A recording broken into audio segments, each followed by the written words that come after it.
그럼 더불어민주당이 받아들여지지도 않을 박진 해임 건의안을 왜 하느냐? 한 두 가지 이유가 있는 거예요. 한 가지는 뭐냐?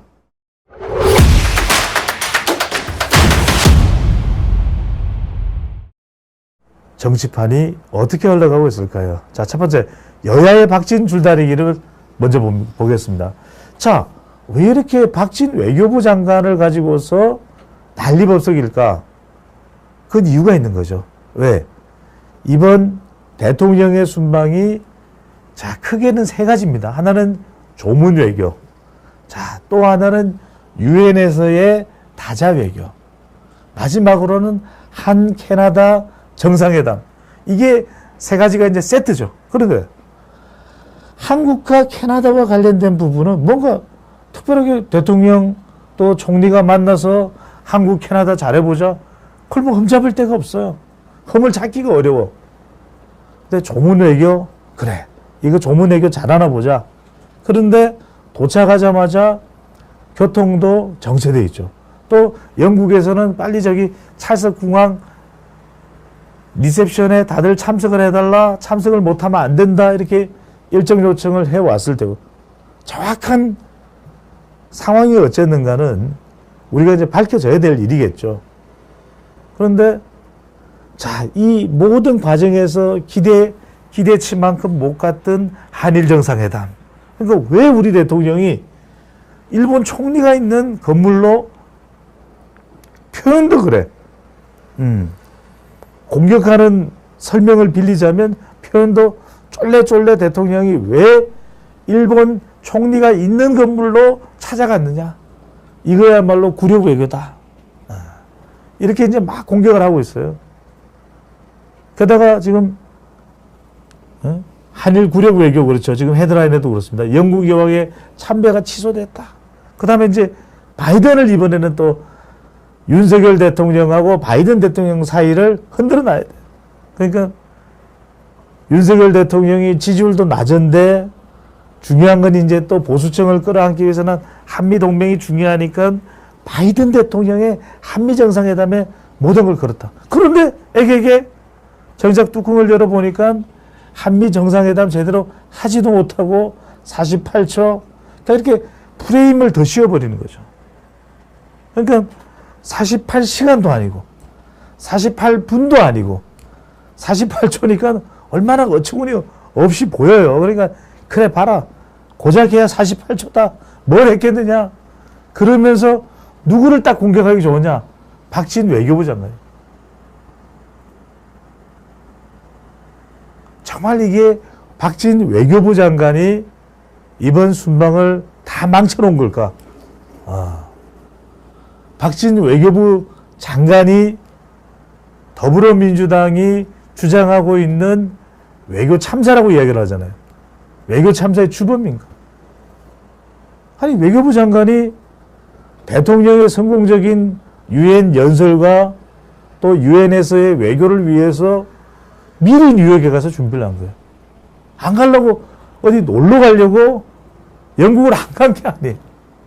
그리고 한일 정상회담과 한미 정상회담 이건 워낙 기대치가 높았죠. 그리고 또 김태효 안보 2차장이 흔쾌히 일본과 만나기로 했다. 이걸 너무 섣부르게 발표를 했어. 그러니까 지금 박진 외교부 장관을 놓고서 자, 여러분들이 지금 헤드라인을 보시듯이 30분 약식회담했다. 국기도 없지 않았냐? 국기 없었다. 한미정상회담은 그게 무슨 회담이냐? 38초의 대화였다. 영어로 이야기하면 conversation이었다. conversation이었다. 이거 다 망했다. 이렇게 이제 공격하기 딱 좋잖아. 그런데 우리가 한번 따져보자고요. 외교라는 게 어떤 돌발 상황이 나올지도 알 수가 없고 그걸 누가 알아요? 아니 그걸 알면은 뭐 외교가 우리가 원하는 대로 일사천리 다 되겠죠. 근데 외교라는 게 그런 게 아니잖아요. 역대 대통령들도 자 외교를 했을 때 임기 초반에 지지율이 올라가. 그때는 왜 올라가느냐? 주목도 받고 또 그때 이미 임기 초반에 대통령 지지율이 높아요. 50% 60% 되는데 그때 순방을 하면 65, 70 가까이 되는 거예요. 그러니까 이미 높은 지지율에서 해외 순방 나갔더니 이른바 국뽕효과. 대통령이 주목받고 대통령이 그래도 얼마나 시차 적응도 못하고 어려운 일이에요. 자, 이거 하나 제가 말씀드릴게요. 저도 조사회사에 있을 때 지금은 인사이트 K 제가 독자적으로 운영을 하고 있습니다. 자, 많은 직원들이 있는 회사에 미국 출장 가서 일해야 될 때도 있어요. 조사 업무 때문에. 자, 한국에서 비행기 타고 인천에서 산 넘고 물 건너 바다 건너서 미국의 달라스에 도착을 했네. 야, 저는 윤석열 대통령은 60대예요. 저는 뭐 아직 50대야. 그래도 막 미치겠는 거예요. 골이 띵해. 시차 적응을 못하겠어. 물론 역대 대통령도 다 그런 걸 이겨냈죠. 비행기에서 쪽잠을 자기도 하고 미리 좀 잠도 자고. 왜? 5박 7일을 정말 전력 투구를 해야 되니까. 사실 그게 보통 일은 아니에요. 야, 왜 대통령이 그건 못해? 대통령도 전지전능한 것도 아니고 만능도 아닌 거죠. 자, 여기서 우리가 핵심은 뭐냐? 그러면 더불어민주당이 다수당이니까 아니 더불어민주당도 비판할 수 있죠. 그리고 또 윤석열 대통령 외교가 이번에 뭐 완전히 완벽할 정도로 우리 기대 이상으로 그 정도는 아닐 수도 있어요. 그래도 윤석열 대통령은 촘촘한 일정에 가면 외교하기 싫어서 뭔가 무속신앙 때문에 일부러 늦게 가서 국가의 일을 그렇게 처리하는 게 아닙니다. 쉴 틈 없이 움직이는 거죠. 한 명이라도 더 만나야 외국 정상을 만나야 원전도 따올 수 있고 또 경제협력도 맺을 수가 있고 2차 전지에 들어갈 수 있는 리튬도 확보를 할 수가 있고 그게 대통령의 외교죠. 그리고 대통령은 짧은 시간에 자, 각국 정상들과 레이저 빔을 쏘면서 눈빛 교환을 하는 거예요. 그럼 실무는 이미 2달 전, 3달 전부터 이야기가 되는 거예요. 그러니까 이걸 뭐 시간으로 자, 30분이니까 부족했고 그럼 1시간이면 충분한 건가? 1시간이면 충분해요. 2시간이면 충분해요. 자, 이렇게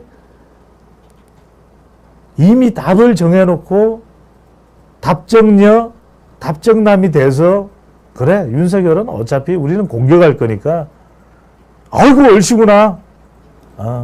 대통령 발언이 파장이 되니까 이거 윤석열 이 기회에 때려잡겠다. 이제 그런 식의 접근은 안 되는. 뭐 지적할 수 있죠. 또 비판할 수도 있죠. 가령 외교가 좀 부족했다. 기대보다는 야당이 볼 때는 그렇겠지. 가뜩이나 마음이 안 드는데 마음이 안 드는 상황인데 와중에 또 대통령 발언 비속어 논란도 있고 또 뭐 정상회담이 제대로 안 됐다. 그러면 앞으로 어떻게 해 나가야 된다. 영국도 의원 내각제지만 외무장관한테 그렇게 요구를 하는 거예요. 당신 내려와. 그러면은 외교부 장관이 정말 뭔가 비리가 발견됐거나 아니면은 뭔가 성 스캔들이, 섹스 스캔들이 발각이 됐거나 이러면 그럴 수 있겠죠. 자, 이러다 보니까 뭐 대통령 탄핵을 이야기했다가는 지금 뭐 그런 이야기를 하는 더불어민주당 일각에서의 의견도 나오고 있습니다. 하지만 그랬다가는 여론에서 엄청난 후폭풍을 맞을 수밖에 없는 것이거든요. 그렇기 때문에 이 대통령 탄핵이라는 것은 함부로 이야기가 돼서는 안 되는 겁니다. 아니, 대통령을 그럼 지지율이 낮다고 해서 무조건 대통령을 탄핵한다? 그게 대통령제에서 그런 기준이 어디가 있나요? 물론 지지율이 높으면 높을수록 좋겠죠. 그렇다고 지지율이 낮다고 해서 대통령 물러나라. 그것도 말이 안 되는 거죠. 대통령을 탄핵하게 된다는 것은 그런 기준과 대통령이 더 이상 대통령직을 수행할 수 없는 정말 초유의 사태가 올 때 그렇게 되는 거지. 그러다 보니까 대통령을 공격하기는 좀 어려워. 그렇잖아요. 또 대통령은 비속어에 대해서 바이든이라고 한 적이 없다. 대통령이 당사자니까. 다른 걸 다 떠나서 어떻게 들었습니까?